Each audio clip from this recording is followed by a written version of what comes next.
ओम नमो भगवते वासुदेवाय नमः। आपका स्वागत है मीनू भक्ति यूट्यूब चैनल में। आपका दिन शुभ और मंगलमय हो। आज दिनांक 20 अक्टूबर 2025 है। आज कार्तिक महीने के शुक्ल पक्ष की प्रतिपदा तिथि है। आज के दिन गोवर्धन पूजा की जाएगी। तो सबसे पहले आप सभी को गोवर्धन पूजा की हार्दिक शुभकामनाएं। आज कार्तिक मास के शुक्ल पक्ष की प्रतिपदा रात 8:16 तक रहेगी। सूर्योदय होगा सुबह 6:26 से और सूर्यास्त का समय रहेगा शाम 5:44 तक। आज गोवर्धन पूजा का प्रातःकाल पूजा शुभ मुहूर्त रहेगा सुबह 6:26 से सुबह 8:42 तक और गोवर्धन पूजा का सायंकाल पूजा मुहूर्त रहेगा शाम 3:29 से शाम 5:44 तक। आज के दिन राहु काल का समय रहेगा दोपहर 12:05 से दोपहर 1:30 तक। शास्त्रों के अनुसार राहु काल में कोई भी शुभ कार्य नहीं करना चाहिए। आज मैं आपके लिए कार्तिक मास कथा का अगला अध्याय लेकर आया हूँ। उससे पहले आइए सुनते हैं। प्राचीन समय की बात है। एक गांव में दो सगे भाई रहते थे, लपसी और तपसी। दोनों अपने अपने तरीके से भगवान की आराधना किया करते थे। तपसी नामक भाई कठोर तप का पालन करता था। वह दिन रात भगवान के ध्यान में लीन रहता था। एक समय भोजन करता और अपना जीवन वैराग्य में व्यतीत करता था। वहीं लपसी अपने भाई से भिन्न स्वभाव का था। वह रोज सुबह स्नान कर श्रद्धा से आधा सेर लपसी बनाता और भगवान को भोग लगाता और फिर प्रसाद रूप में ग्रहण करता था। उसका विश्वास था कि भगवान भोग में नहीं भाव में रहते हैं। तो एक दिन किसी बात पर दोनों भाई में झगड़ा हो गया। तो तपसी बोला, मैं बड़ा हूँ क्योंकि मैं भगवान की तपस्या करता हूँ। तो लपसी बोला, नहीं, मैं बड़ा हूँ क्योंकि मैं भगवान को प्रेम से भोग लगाता हूँ। दोनों की बात बढ़ गई और वे आपस में वाद विवाद करने लगे। उसी समय संयोग से देवऋषि नारद जी वहाँ से गुजर रहे थे। उन्होंने देखा कि दोनों भाई क्रोध में हैं। उन्होंने पूछा कि भक्तों, यह कला क्यों कर रहे हो? तो दोनों ने अपनी अपनी बात रखी और बोले, हे नारद जी, आप ही बताइए कि हम दोनों में से कौन बड़ा है? तो नारद जी मुस्कुराए और बोले, अभी मैं देवलोक को जा रहा हूँ, लौटकर तुम्हें प्रश्न का उत्तर दूंगा। यह कहकर वे वहाँ से चले गए। दूसरे दिन नारद जी फिर उसी गांव में आए। उन्होंने दोनों भाइयों के सामने एक एक कीमती स्वर्ण अंगूठी रख दी। तो तपसी ने तुरंत वह अंगूठी उठाकर अपने घुटने के नीचे छिपा ली। उसके मन में विचार आया, यह सोने की अंगूठी बेचकर मैं यज्ञ करूँगा, दान करूँगा और प्रसिद्ध हो जाऊँगा। तब सब मानेंगे कि मैं बड़ा हूँ। वही लपसी ने अंगूठी को देखा और सोचने लगा, यह अंगूठी तो संकट का कारण बनेगी। इसे रखूँगा तो कोई चोर या दुष्ट मेरी जान ले सकता है। ऐसा सोचकर उसके बिना किसी मोह के वह अंगूठी पास के नदी में फेंक दी। तो नारद जी मुस्कुराए और बोले, वत्स तपसी, तेरे घुटने के नीचे क्या है? तो शर्माते हुए तपसी ने अंगूठी निकाली। तो नारद जी बोले, तपस्या करने वाला व्यक्ति यदि अपने भीतर से लालच और मोह को नहीं निकालता है तो उसकी तपस्या व्यर्थ हो जाती है। लपसी भले ही साधारण भोग लगाता है परंतु उसके मन में लोभ नहीं है, इसलिए तुम दोनों में लपसी ही बड़ा है। यह सुनकर तपसी को अत्यंत ग्लानि हुई। वह रो पड़ा और बोला, हे नारद जी, मेरी तपस्या निष्फल हो गई।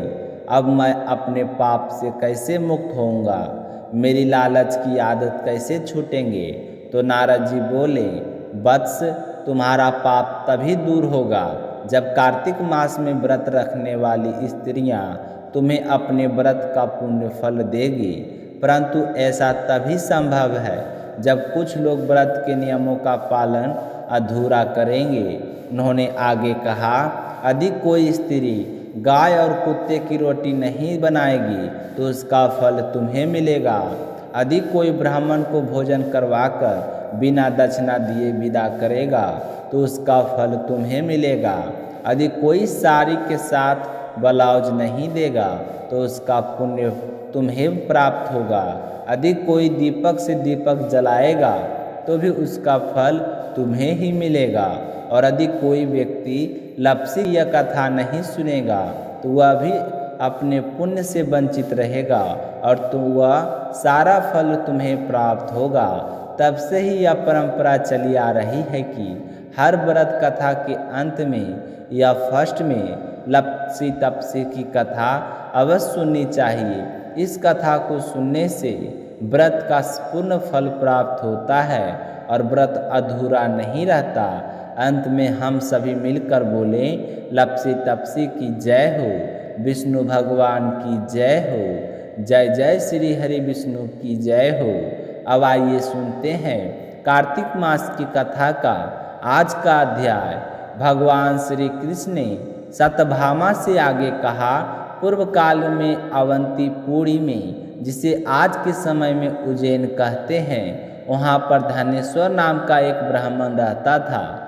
वह रस, चमड़ा और कंबल आदि का व्यापार करता था। वह वैश्यगामी और मद्यपान आदि बुरे कर्मों से लिप्त रहता था, क्योंकि वह दिन रात पाप में रहता था। इसलिए वह व्यापार करने नगर नगर घूमता था। एक दिन वह क्रय विक्रय के कार्य में घूमता हुआ महिष्मतीपुरी में जा पहुंचा, जो राजा महस ने बसाई थी। वहाँ पाप नाशनी नर्मदा सदैव शोभा पाती है। उस नदी के किनारे कार्तिक का व्रत करने वाले बहुत सारे मनुष्य अनेक गांव से स्नान करने के लिए आए हुए थे। धनेश्वर ने उन सबको देखा और अपना सामान बेचता हुआ वह भी एक मास तक वहीं रहता। वह अपने माल को बेचता हुआ नर्मदा नदी के तट पर घूमता हुआ स्नान, जप और देवाचरण में लगे हुए ब्राह्मणों को देखता और वैष्णवों के मुख से भगवान विष्णु के नामों को कीर्तन सुनता था। वह वहाँ रहकर उनको स्पर्श करता, उनसे बातचीत करता। वह कार्तिक के व्रत की उद्यापन तिथि तथा जागरण भी देखता रहा। उसने पूर्णिमा के व्रत को भी देखा कि व्रती ब्राह्मणों तथा गौओं को भोजन करा रहे हैं, उनको दक्षिणा आदि भी दे रहे हैं। उसने नित्य प्रति भगवान शंकर की प्रार्थना के लिए होती दीपमाला भी देखी। त्रिपुर नामक राक्षस के तीनों पुरों को भगवान शिव ने इसी तिथि को जलाया था। इसलिए शिव जी के भक्ति इस तिथि को दीप उत्सव मनाते हैं। जो मनुष्य मुझ में और शिव जी में भेद करता है, उसकी समस्त क्रियाएं निष्फल हो जाती है। इस प्रकार नर्मदा तट पर रहते हुए जब उसको 1 माह व्यतीत हो गया तो एक दिन अचानक उसे किसी काले सांप ने डस लिया। इससे विफल होकर वह भूमि पर गिर पड़ा। उसकी यह दशा देखकर वह दयालु भक्तों ने उसे चारों ओर से घेर लिया और उसके मुंह पर तुलसी दल मिश्रित जल के छींटे देने लगे। तब उसके प्राण निकल गए। तब यमदूतों ने आकर उसे बांध लिया और कोरे बरसाते हुए उसे यमपुरी ले गए। उसे देखकर चित्रगुप्त ने महाराज से कहा, इसने बाल अवस्था में से लेकर आज तक केवल बुरे कार्य किए हैं। इसके जीवन में तो पुण्य का लेश मात्र भी दृष्टिगोचर नहीं होता। यदि मैं पूरे 1 वर्ष तक भी आपको सुनाता हूँ तो इसके पापों की सूची समाप्त नहीं होगी। यह महापापी है, इसलिए इसको 1 कल्प तक घोर नरक में डालना चाहिए। तो चित्रगुप्त की बात सुनकर यमराज ने कुपित होकर कालनेमी के समान अपना भयंकर रूप दिखाते हुए अपने अनुचरों को आज्ञा देते हुए कहा, हे प्रेत सेनापतियों, इस दुष्ट और मुद्रासुरों से मारते हुए कुंभीपाक नरक में डाल दो। तो सेनापतियों, इस दुष्ट को मुद्गारों से मारते हुए कुंभीपाक नरक में डाल दो। तो सेनापतियों ने मुद्गरारों से उसका सिर फोड़ते हुए कुंभीपाक नरक में ले जाकर खौलते हुए तेल में कढ़ाई में डाल दिया। तो प्रेत सेनापतियों ने उसे जैसे ही तेल के कढ़ाई में डाला वैसे वहाँ से कुंड शीतल हो गया।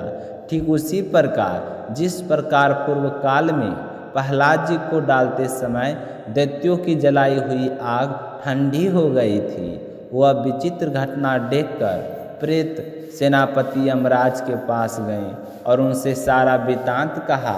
सारी बात सुनकर यमराज भी आश्चर्यचकित हो गए और इसी विषय में पूछताछ करने लगे।